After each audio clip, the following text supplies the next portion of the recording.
Les fréquentations en vue du mariage. C'est là le thème de ce matin. Déjà, bienvenue à votre chaîne Préparation de la jeune fille en vue du mariage. Oui, ce matin, les dames parfumées, ce matin, les filles en or, nous parlons de ce thème. Parce qu'il est important de savoir à quoi servent réellement les fréquentations avant le mariage. Oui, c'est une étape très importante dans la mesure où elle permet de connaître avec qui, ou bien de connaître dans une petite mesure la personne avec qui on aura affaire tout au long du restant de sa vie. Puisque quand on se marie, c'est un engagement pour la vie. Donc les fréquentations permettent d'avoir une idée ou bien une vue d'ensemble sur la personne avec qui nous allons faire chemin. Et ce qui est à noter, c'est que pendant les fréquentations également, il peut arriver qu'on les interrompt. C'est-à-dire qu'on ne se marie pas. Les fréquentations, c'est pas forcément dit que cela va aboutir au mariage. On ne se prépare en vue, ou bien on se prépare, on se fréquente pour voir si on est compatible avec cette personne-là avec qui on veut faire chemin. Et si ce n'est pas le cas, parfois il est bon de repousser chemin. Pourquoi nous le disons? Parce que les fréquentations permettent justement de cerner si on est compatible. Imaginez par exemple quelqu'un qui vous critique tout le temps pendant les fréquentations. Il est vrai, les critiques c'est important, ça permet de changer, ça permet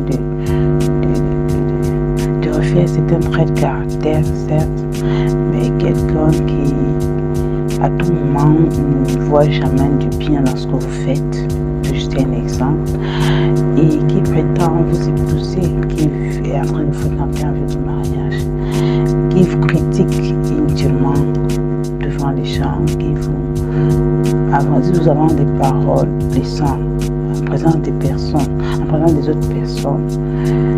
Est-ce que vous pensez que vous pouvez faire chemin avec lui?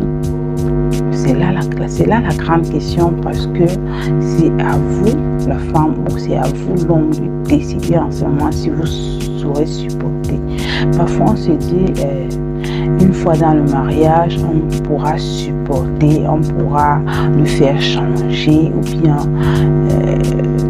oui, c'est ça en fait. On se dit parfois qu'une fois dans le mariage, on pourra changer la personne qui est en face de nous.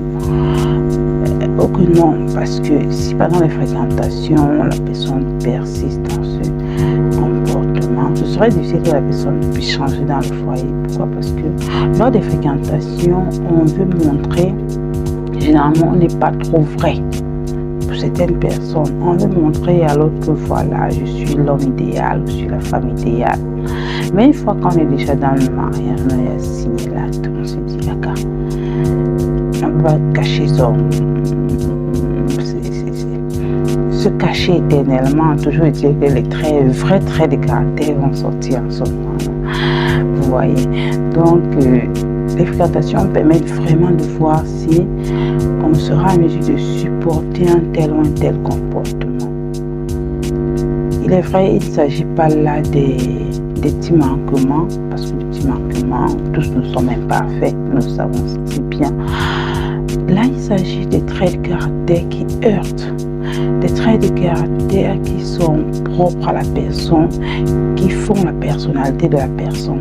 Si nous voyons que personne ne pourra nous dire, voilà, on pourra juste nous donner des conseils, tout, mais on ne saura peut-être nous dire, prends ton recul.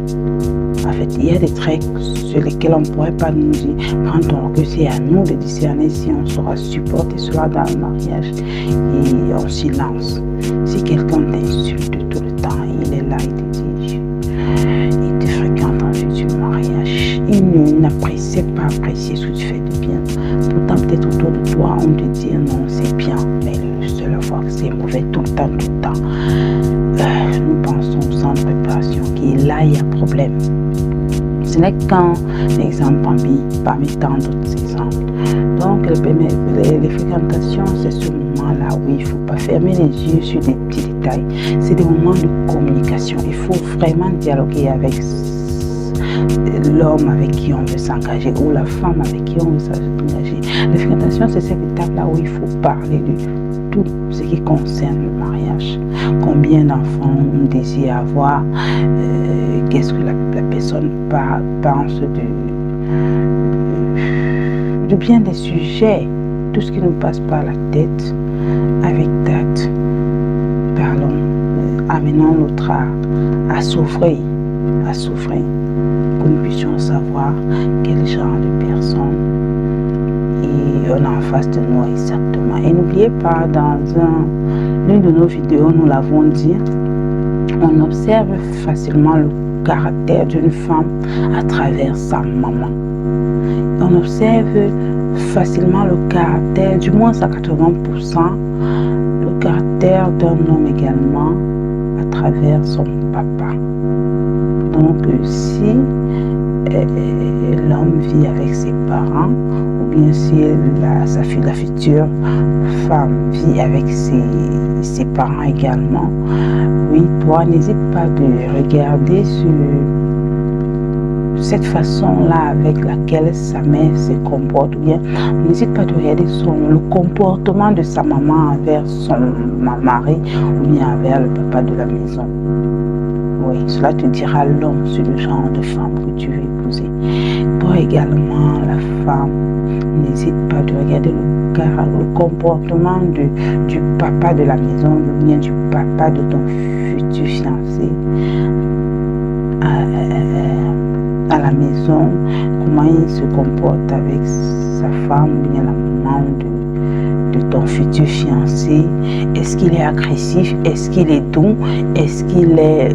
Bref, c'est ces traits comme caractère qui pourront te définir à 70-80% de ce que sera ton homme. Donc, c'est un des détails qu'il ne faut vraiment pas négliger.